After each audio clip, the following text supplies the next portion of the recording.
Hey guys, this is Lee here. And just recently, I was able to sail in the 50th anniversary of the Sunfish World Championships held at Sarasota Sailing Squadron in Sarasota, Florida, United States of America. What I would like to do in these videos is to give you some information that could help you have more fun sailing. If you sail for recreational purposes, cruising around, or if you're a world-class sailor, the most important thing is to have fun.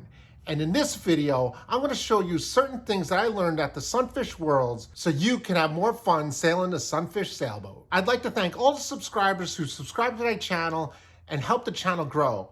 When I see people at races, I get a lot of good feedback and I really appreciate it. So if you haven't already, please smash that like button and subscribe to the channel so you know when I come out with a new video. Most people that watch this channel actually do not race, and I love to give out some information that I learned from top level racers in World Championships, North American Championships, Midwinters. Wherever I could find information, I gladly will share it with you. Now, it always seems like when you go to a big event, when you get down there, the conditions are never like they are usually. What's it blowing out right now? Must be blowing 60 miles an hour. 6 wind gusts up in the ocean. For instance, Bob Finley has said he's been training for months and months and months down in Sarasota, and Bob Finley has never seen the direction of the wind for 3 months come out of that direction on day one. Most people were expecting a light air regatta in Sarasota. Most of the time, it was pretty heavy. We sailed 11 total races, and 7 of those races were in the upper teens all the way to the upper 20s, and that's miles an hour.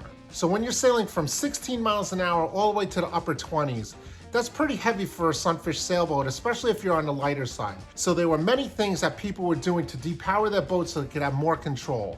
And having control when you're trying to race is the most important thing. You want to be balanced and you want to be in control. And if you're doing that, then you're going to sail better. So after day one, where it was blowing 18 miles an hour to 22 miles an hour pretty steadily, the second day, it seemed like a drifter even though it was blowing like 8 to 10 miles an hour.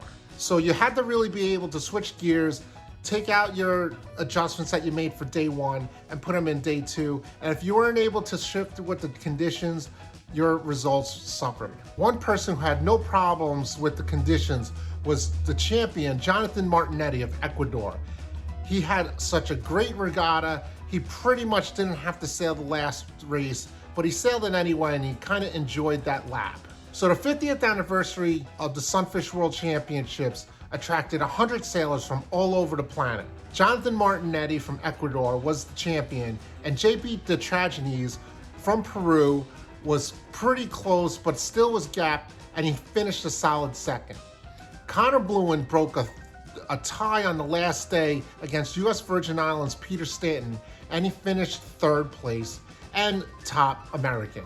And the top woman was perennial contender Catarina Romero of Peru. She finished 10th overall, and out of 100 boats, that's an amazing feat. Ricardo Lacamara of Chile was the top youth sailor, and he finished 16th overall. The top American youth was James Brock, and the top woman sailor was Caroline Young, who also won the Women's North American Championship just last month. Now, what's interesting about having a 100-boat fleet is that you have battles between battles. And the Sunfish class also has age groups. An apprentice master is anyone who's between 40 and 50 years old. So the top apprentice master was Sarasota Sailing Squadron's hometown hero, Jeffrey Olson, who sailed the Great Regatta and who finished 9th place overall. And top master, which is above 50 years old and below 60, was David Mendelblatt of St. Petersburg, Florida. David Mendelblatt has been very influential on the rigging variations that I'm going to share with you in this video. I also made a Gust Adjust Jen's Rig video with his variation that's been really pivotal in this year's championship. I learned to use that Jens, 15-inch Jens from David Mendelblatt. Top Grandmaster is anyone who's above 60, and it was won by Jeff Linton of Davis Island Yacht Club. Connor Bluen is also from Davis Island Yacht Club. Jeff Linton won the top Grandmaster, and that's a sailor above 60 years old. And the top Great Grandmaster was won by Joe Bluen, who happens to be Connor Bluen's dad. All three of them hail from Davis Island Yacht Club in Tampa Bay. So between Connor Blewin, his dad Joe Blewin, Jeff Linton, and Caroline Young, they all hail from Davis Island Yacht Club. So there's a hotbed of sailing down on the west coast of Florida. The Sunfish is known as a boat that can be competitive with someone who's as 14 years old all the way up to 84 years old. And that's what we had at this regatta with 14-year-old Sophie Zimmerman of Peru. And on the same race course was the oldest competitor, Paul Odegaard, who was 84 years young. And last but not least is the top 50th anniversary Sunfish World Fantasy Champion, John Butine. So congratulations to John Butine, who won the championship fantasy fleet, and also congratulations to Gerard, who finished tops in the Alcourt Fantasy League. Congratulations to all the winners in the 50th Sunfish World Championship. It was a great event held by the Sarasota Sailing Squadron, and now I'm going to share with you the things that I learned in rigging the Sunfish Sailboat that you could use on your Sunfish. The World Championship for this year, the 50th at Sarasota, was really marked by heavy winds. So the first thing that I noticed that everyone had adjustable Cunninghams and outhauls, and most people had some sort of gens rig or a gust adjust. And I made a video on how to do 4 different types of gens rigs to depower your sail. Now, this is really important, especially if you want a balanced boat, if you're kind of small. Jonathan Martinetti, in an interview with Emily Wagner that I posted in my channel, he stated that he was kind of on the small side. So he needed to bide his time and use the gens rig for the whole regatta. This is the first time in all of the Sunfish World history a competitor used a gens rig full-time and won the World Championship. Out of the 4 gens rigs he used the gust adjust with the Mendelblatt rig. I mentioned before that David Mendelblatt was very instrumental in the championship for this year. Jonathan Martinetti actually asked David Mendelblatt his variation on the gust adjust. Now, if you want to learn the variation how to use, just go to my video and it shows you the Mendelblatt variation. Now, depending on your size, you can make some changes to the gooseneck positions and also the length of the gens. Some people go a full clip and some people go a little bit more and all the way up to a second clip. So that was the first thing that the champion, Jonathan Martinetti, has used. So you could use the gens rig in your boat, even if it's blowing light, medium, or heavy. It's now been proven that it pretty much balances your boat. You could also win with it. So if you're getting any value from this video, please smash that like button. I really appreciate it. So stay to the end of the video and I'll show you how to weigh your Sunfish hull. The second thing of note that I've noticed that a lot of people were using compasses, not just regular analog compasses, but a lot of digital compasses were found on the sailboats.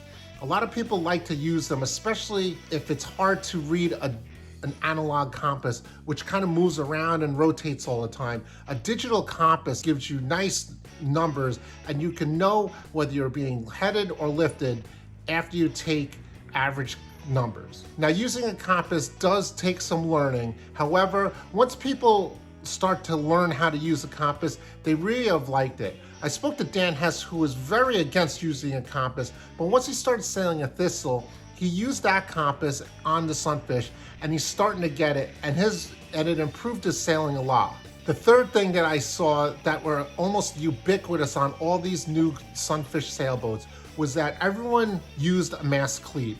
I didn't see anyone without a mast cleat. I actually made a video a couple of weeks before the Worlds on how to use a mast cleat without drilling holes in it. So you can check that out, see if you like to use a mast cleat. The main reason you would want to use a cleat on your mast is to take the pressure off the deck. You don't want to pull the deck away from the hull. So that's an advantage. And one thing I did notice that was not used was a halyard retaining line. Back early in this year, a halyard retaining line was approved by the class, the Sunfish class, so you could use it legally on boats in races. However, with the attachment of the mast cleat that I showed you in my other video, it's become a lot easier to use a cleat without that line. With the method of attaching a mast cleat without drilling holes that I showed you in that video, it actually made the halyard retaining line pretty obsolete. However, if you don't have a cleat or a method to attach it, then you could still use that line. The forecast for the last day was to blow into the 30s. So several sailors, especially if they were on the smaller side, put reefs in their sail. Most people do not sail a Sunfish with a reef because it takes a little bit more of adjustment, but it has helped the smaller sailors be able to handle the potentially heavier winds were expected on the last day. Most of the winds were kind of like Monday's winds, in my opinion. However, they still were heavy. Emily Wagner, who interviewed Jonathan Martinetti, used the reef and she really liked it. It had no bearing on her tacking or boat handling, and she said she was in control and the boat was really balanced. For the bigger people, most of the time you don't need a reef, but I'd like to give a little bit of shout out to David Mendelblatt, who was the first person I saw use a reef back in one of the World Championships years ago. If you have any comments or questions, please leave them in the comments section down below. I read all of them.